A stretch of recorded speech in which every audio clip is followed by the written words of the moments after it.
بسم اللہ الرحمن الرحیم۔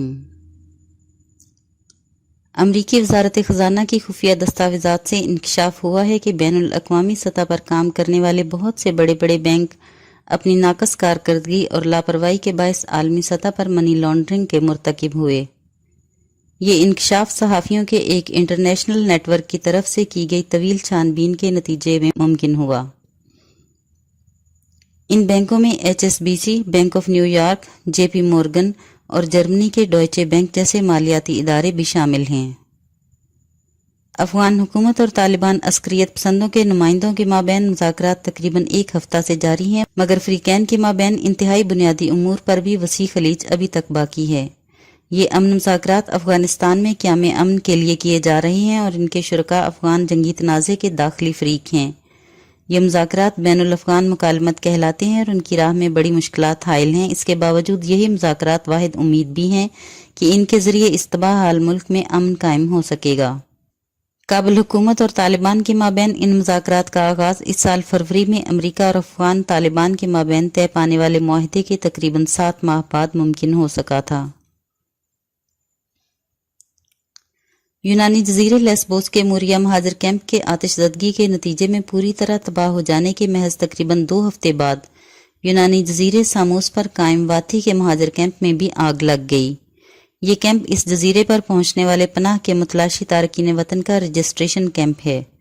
پولیس اور فائر بریگیڈ نے بتایا کہ اتوار کے روز لگنے والی اس آگ پر اب قابو پا لیا گیا ہے، تاہم اس دوران مہاجرین کے کئی رہائشی کنٹینر جل کر تباہ ہو گئے۔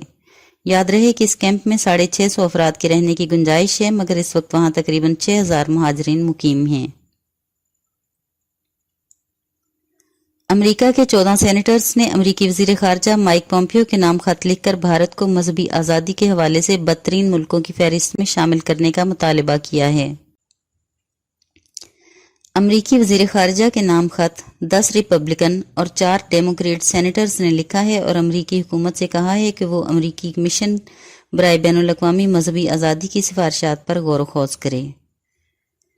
امریکہ نے ٹریگر میکانزم کے تحت ایران کے ساتھ جوہری سمجھوتے کے دائرہ کار میں اقوام متحدہ کی سلامتی کونسل کی طرف سے ہٹائی گئی پابندیوں کے دوبارہ اطلاق کا اعلان کیا ہے۔ پابندیوں میں ایران پر یورینیم کی افزودگی اور استعمال کی ممانعت اور بیلسٹک میزائل کی تیاری، تجربہ یا متعلقہ ٹیکنالوجی کی منتقلی کی ممانعت بھی شامل ہے۔ CNN نے بتایا ہے کہ رواں ہفتے وائٹ ہاؤس میں قانون نافذ کرنے والے اداروں نے صدر ڈونلڈ ٹرمپ کے لیے ریسین نامی زہر کا ایک پیکٹ قبضے میں لے لیا۔ یہ پیکٹ صدر ڈونلڈ ٹرمپ کو بھیجا گیا تھا۔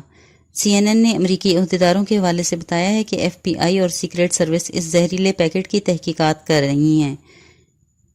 وال اسٹریٹ جرنل کے مطابق تفتیش کاروں کا خیال ہے کہ پارسل کینیڈا سے بھیجا گیا تھا۔ کینیڈا کی پولیس نے ٹرمپ کو لکھے گئے خط اور پارسل کے معاملے پر فوری طور پر کوئی تبصرہ نہیں کیا۔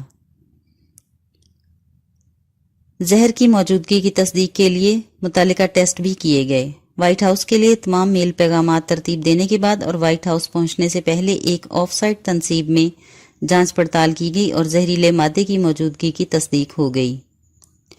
انڈین فوج کی جانب سے کشمیر کے ضلع شوپیاں میں رواں سال 3 کشمیریوں کی جعلی مقابلے میں ہلاکت کے اعتراف کے بعد اسلامی تعاون تنظیم نے اقوام متحدہ سے کشمیر میں ماورائے عدالت ہلاکتوں کی تحقیقات کا مطالبہ کیا ہے۔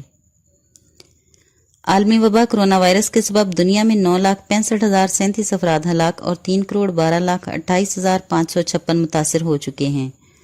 دنیا میں کرونا سے متاثر 2,28,21,417 افراد صحتیاب ہوئے اور ایکٹیو کیسز کی تعداد 74,42,102 رہ گئی ہے۔ متحدہ عرب امارات کی معروف کاروباری شخصیت اور دبئی کے الہبتور گروپ کے مالک شیخ محمد خلیفہ الہبتور، جنہوں نے چند روز قبل اسرائیل سے تعلقات بڑھانے کی حمایت کرتے ہوئے فلسطینیوں پر شدید تنقید کی تھی، کی جانب سے اعلان کیا گیا ہے کہ وہ اسرائیل کے ساتھ کاروباری تعلقات بنانے جا رہے ہیں۔